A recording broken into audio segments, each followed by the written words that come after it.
Welcome to the Sankofa Pan-African series. Please sustain this channel by turning on your subscription and notification buttons. Thank you.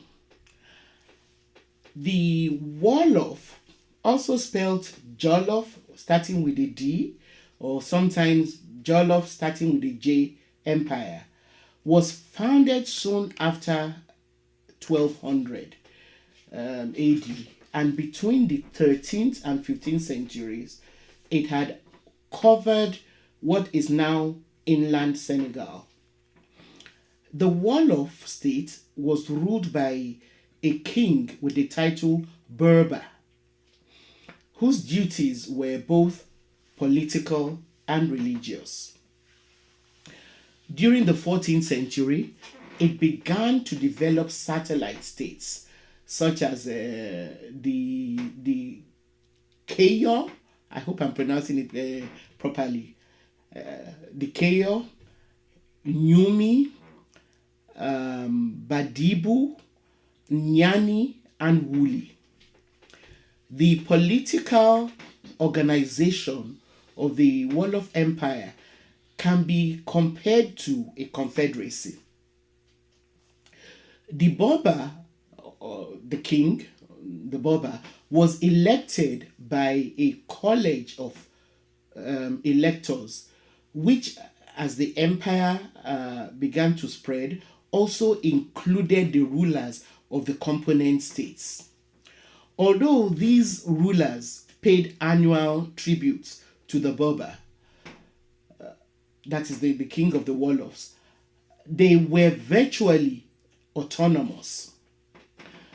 This system of administration ensured that vassal states under the Wolof kingdom could avoid electing a tyrant who would impose his will or on them or meddle with their internal affairs. Some scholars actually believe that this system of confederacy was one of the reasons for the economic prosperity of the Wolof Empire, because to a large extent, by recognizing the autonomy of component states, they were discouraged from revolting. However, this autonomy enjoyed by vassal states has also been identified as one of the reasons for the eventful decline of the Wolof Empire, because the satellite states in the coastal areas became more prosperous than the central authority, which rested with the Wolof. And this emboldened them to start breaking away. So it was like a catch-22 situation. Now, the River Gambia, this was so because the River Gambia offered a waterway for penetrating the interior. And this initially allowed the Wolof to control the coastal areas for a period of time, even though the core area covered by the Wolof themselves was a landlocked territory. Now, the empire, however, was able to take advantage of the satellite states under it to establish an impressive economic system. So, using a similar ploy as they did with other African empires and kingdoms, when the Portuguese first arrived in the Wolof Empire around 1440, they pretended that they came only to trade with the Wolof, who were initially drawn into trading partnership with them. And for a while, the Wolofs operated on an equal footing with the Portuguese and successfully fended off Portuguese attempts at infiltrating the empire. Again, sadly, the The Wolof, like some other African kingdoms, also traded in slaves. Other than the odious trade in slaves, the Wolof also traded in gold and local cotton cloth, various textiles, copper rings and wares, cowries, as well as horses. As I indicated earlier, by the time that the Wolof was at the height of their power, the Boba, their king, was able to extend his authority over the Malinke states on the northern bank of the Gambia, including Yumi, Badibu, Nyani, and Wuli. The coast was a very important factor for Wolof's economic success, and it also provided the only means of transportation for the Portuguese traders when they arrived. In the 1480s, Bemoy emerged as the Boba who was ruling the empire at the time.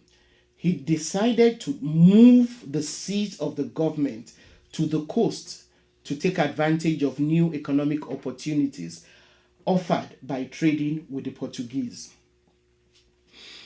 While this action by Bemoy was done primarily to benefit himself through trading with the Portuguese, the move precipitated the disintegration of the Wolof Empire. Other princes opposed his ploy and then rose against him and deposed him.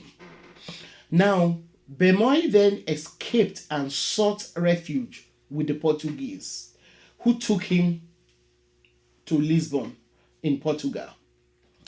Faced with what they saw as an opportunity to put their ally, who also happened to be a Christian, on the throne, John II of Portugal sent an extraordinarily large force under a Portuguese commander to install Bemoy back on the throne of the Wolof Empire.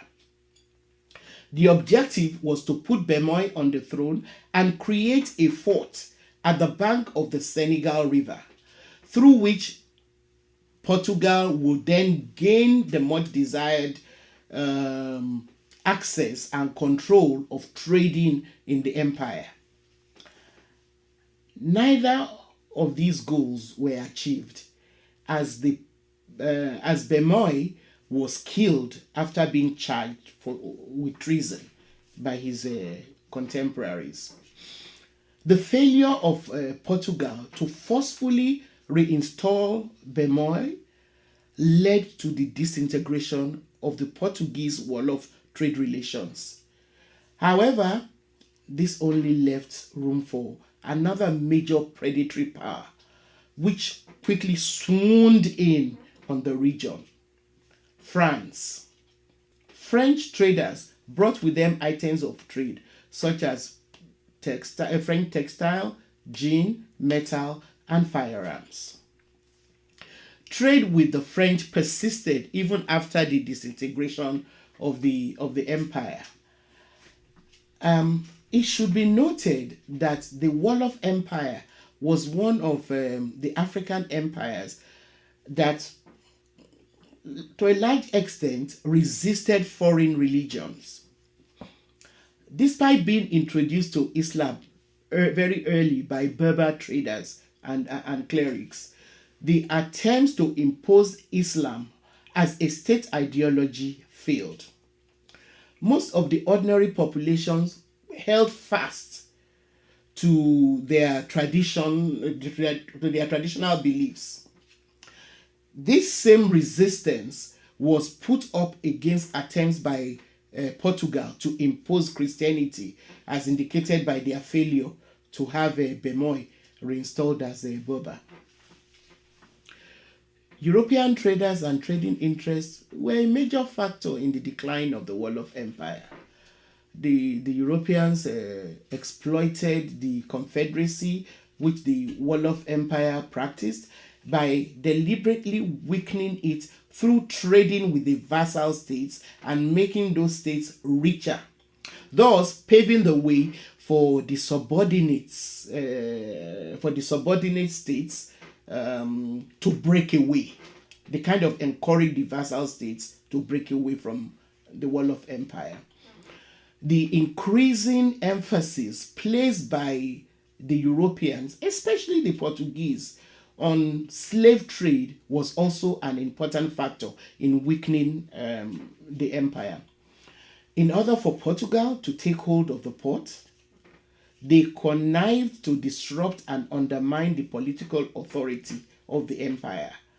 And they did this by inciting warfare, which led to an increase in the number of war captives that were now available for sale, for transportation to plantations in the New World. While Bemoise allowed himself to be so easily manipulated by the Portuguese, and thereby making room for the French to later exploit its weakened situation, it was all devastating for the Wolof Empire. This disruption of the political system, the political authority, soon then gave way for the breakaway of the state and the eventual disintegration of the empire. And in 1556, the nobles of Cayo, one of the vassal states, threw off Wolof domination and established an independent state of their own on the Senegal state. This action cut off Wolof's access to the sea and to the European trade. And its importance just continued to decline. Other satellite states soon followed, and the empire was just continued to grow weaker. Although the Wolof persisted, the kingdom did not wield as much influence as it had when it was an empire. Thank you very much for being a part of this Uncover Pan-African series. Please continue to share your comments and questions with us. Also, please give us a thumbs up and share our videos with your contacts. See you next time.